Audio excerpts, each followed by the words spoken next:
Hello, स्वागत है आपका आपके चैनल कैटलिस्ट एजुकेशनल कैंपस में।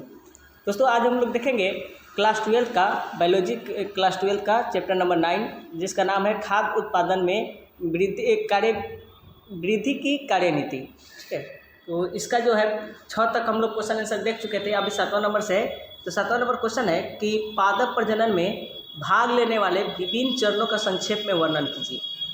तो ये तो क्वेश्चन का आंसर लिखिएगा। पादप प्रजनन कार्यक्रम अत्यंत सुव्यवस्थित तरीके से पूरे विश्व के सरकारी संस्थानों तथा व्यापारिक कंपनियों द्वारा चलाए जा रहे फसल की एक नई आनुवांशिक नस्ल के प्रजनन में निम्न मुख्य पद होते हैं। पहला है परिवर्तनशीलता। परिवर्तनशीलता क्या था? तो परिवर्तनशीलता जो था का ग्रहण, आनुवांशिक परिवर्तनशीलता किसी भी प्रजनन कार्यक्रम का मूलाधार होता है और विभिन्न जंगली किस्मों, प्रजातियों तथा क्रिस्टीय प्रजातियों के संबंधियों का संग्रहण एवं परिरक्षण तथा उनके अभिलक्षणों का मूल्यांकन उनके समष्टि में उपलब्ध प्राकृतिक जीन के प्रभावकारी समुपयोजन के लिए पूर्वक्षेपित होता है। किसी फसल में पाए जाने वाले सभी जीनों के विविध अलील, ठीक है, विविध अलील के समस्त संग्रहण को उनका जनन द्रव यानी जन्म प्लांट संग्रहण कहते हैं। दूसरा है जनकों का मूल्यांकन तथा चयन। तो इसका आंसर लिखिए कि जनन द्रव मूल्यांकित किए जाते हैं ताकि पादपों को उनके लक्षणों के वांछनीय संयोजनों के साथ अभिनिर्धारित किया जा सके और इस प्रकार जहां वांछनीय संभव है वहां शुद्ध वंशक्रम की उत्पन्न की जाती है। इसमें आगे है कि चयनित जनकों के बीच पर संकरण। तो वांछित लक्षणों को बहुधा 2 भिन्न पादपों से प्राप्त कर संयोजित किया जाता है। उदाहरणार्थ एक जनक जिसमें उच्च प्रोटीन गुणवत्ता है और एक जनक जिसमें रोग निरोधक गुण है, दोनों के संयोजन की आवश्यकता है। यह प्रसंकरण द्वारा संभव है। ठीक है, यह जो है प्रसंकरण द्वारा संभव है और कि ऐसे 2 जनक ऐसे संकर पैदा करें जिससे आनुवांशिक वांछित लक्षणों का संगम एक पौधे में हो सके। उसके बाद चौथा नंबर है कि श्रेष्ठ पुनर्योजन का चयन तथा परीक्षण। तो इसके अंतर्गत संकरों की संतति के बीच से पादप का चयन किया जाता है जिनमें वांछित लक्षण संयोजित हो। प्रजनन उद्देश्यों को प्राप्त करने में चयन की यह प्रक्रिया काफ़ी महत्वपूर्ण है। 5वां है नए कंसनों का परीक्षण, निर्मुक्त होना तथा व्यापारीकरण। तो नवचयनित वंशक्रम का उनके उत्पादन तथा अन्य गुणवत्ता वाली शास्त्रीय सस्य विशेष को रोग प्रतिरोधकता आदि गुणों के आधार पर मूल्यांकित किया जाता है।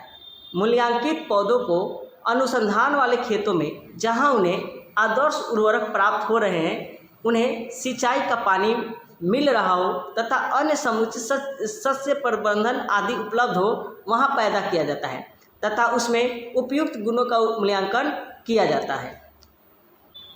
अगला प्रश्न है जैव प्रबलीकरण का क्या अर्थ है, व्याख्या कीजिए। इसको VBI कर लीजिएगा क्योंकि ये बार बार क्वेश्चन पूछा गया है। तो उन्नत खाद्य गुणवत्ता रखने वाली जो है पादप प्रजनन फसलें हैं। जैव पुष्टिकारण, विटामिन तथा खनिज के उच्च स्तर वाले अथवा उच्च प्रोटीन तथा स्वास्थ्यवर्धक वसा वाली प्रजनित फसलें जन स्वास्थ्य को सुधारने के लिए अत्यंत महत्वपूर्ण प्रायोगिक माध्यम है। उन्नत पोषक गुणवत्ता के लिए निम्न को सुधारने के उद्देश्य से प्रजनन किया जाता है।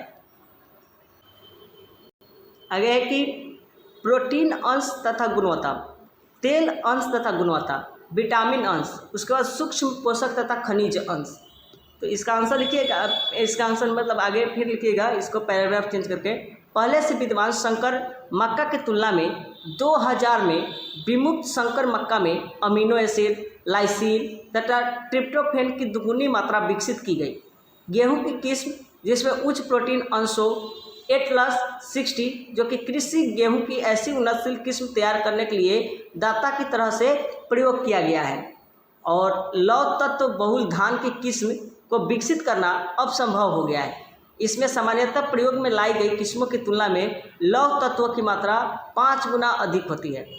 भारतीय कृषि अनुसंधान संस्थान नई दिल्ली ने बहुत सी सब्जियों का एवं फसलों का मोचन किया है जिसमें विटामिन ए, खनिज, उसके बाद जैसे अगर बात करें विटामिन खनिज प्रचुर मात्रा में होते हैं, तथा जैसे गाजर और पालक कद्दू में विटामिन ए, करेला, बथुआ, सरसों, टमाटर में विटामिन सी तथा बथुआ जिनमें आयरन तथा कैल्शियम प्रचुर मात्रा में, तथा ब्रॉडबीन्स, लबलब, फ्रेंच तथा गार्डन मटर में प्रोटीन की जो मात्रा है प्रचुर मात्रा में पाई जाती है।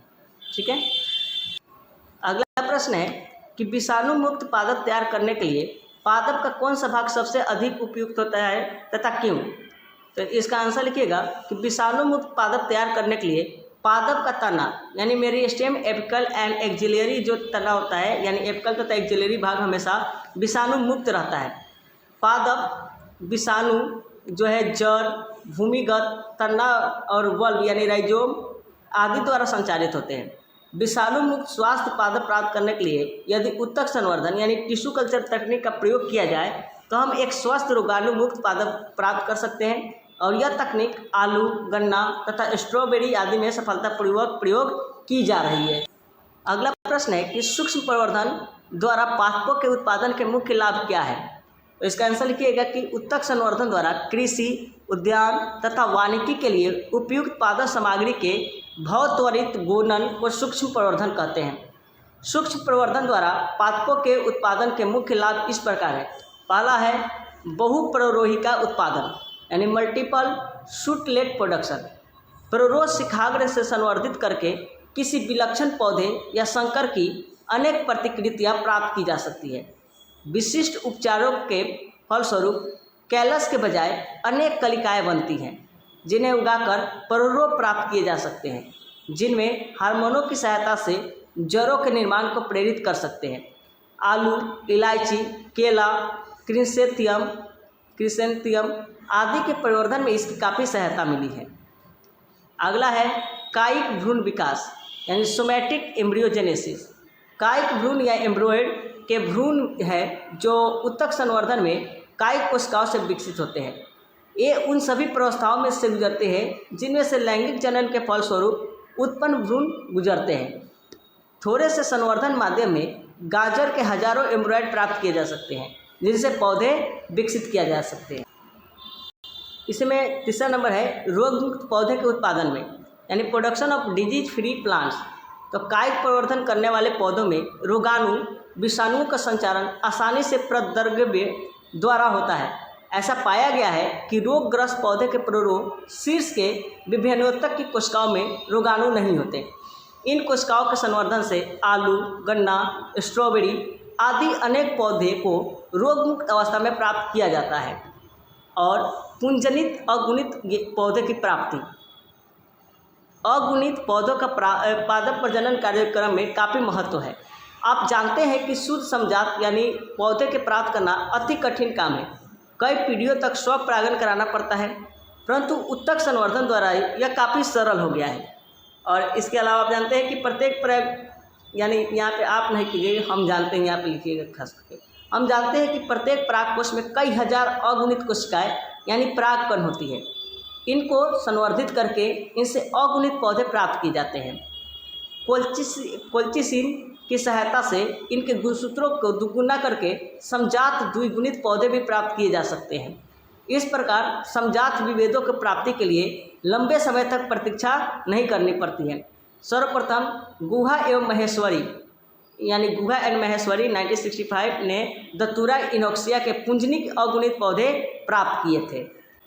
पांचवा है भ्रूण रक्षा एम्ब्रियो रेस्क्यू। अंतर्जातीय संकरण के फलस्वरूप उत्पन्न भ्रूण की प्रायः मृत्यु हो जाती है तथा बीज जो है बेकार हो जाता है। तो नव उत्पन्न भ्रूण को निकालकर उसे संवर्धित करके बचाया जा सकता है उसको।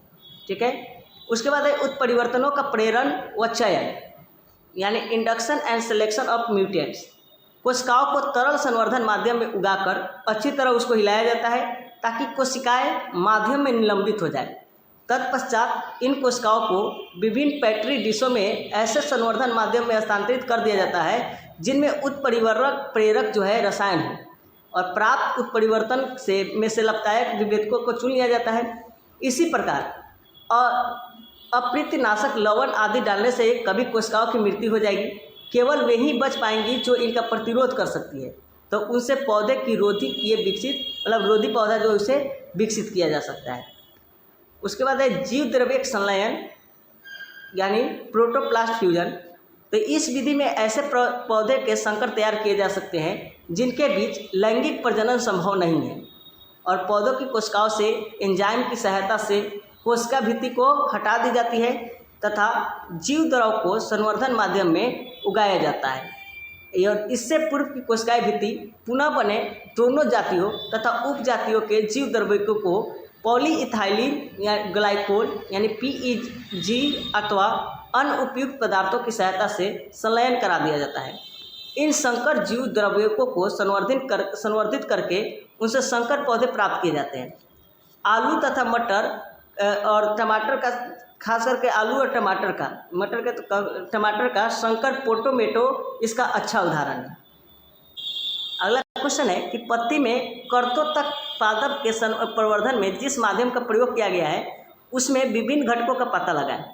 तो इसका आंसर लिखिएगा कि एक पूर्ण पादप कर्तकी से पुनर्जनित किया जा सकता है।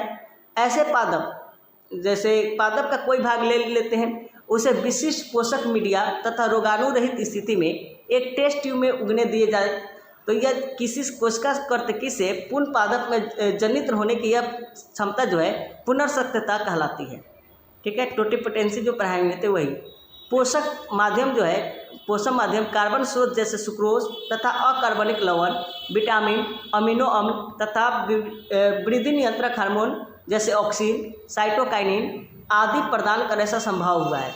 इन विधियों द्वारा अत्यंत ही अल्प अवधि में हजारों पादप का प्रवर्धन संभव हो चुका है।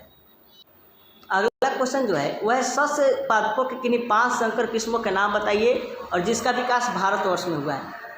देखिए, एक तरफ फसल लिख दीजिए, सब तो ऐसे खैर बता दिए हुए हैं, लेकिन आप लोग इसको ऐसे लिख लीजिएगा। जैसे धान का है IR8, जया, पद्मा, बाला, पूषा, RH शक्ति और रतन। गेहूं का हो गया सरबती, सोनारा, सोनालिका, कल्याण सोना, हीरा मोती, RR21, UP 301 तथा HUW 468। उसके बाद मक्का, गंगा 101, रंकित और दक्कन हाइब्रिड, प्रोटीना। ठीक है, भिंडी का हो गया पूषा सावनी और बैगन का हो गया पूषा बैगनी और पूषा क्रांति और मुक्तवेशी। ये तो हो गया टोटल आपके पूरे क्वेश्चन NCERT का चैप्टर 9 का। तो उम्मीद करते हैं आप लोग लिख लीजिए, इसको याद कीजिए। Bye, take care.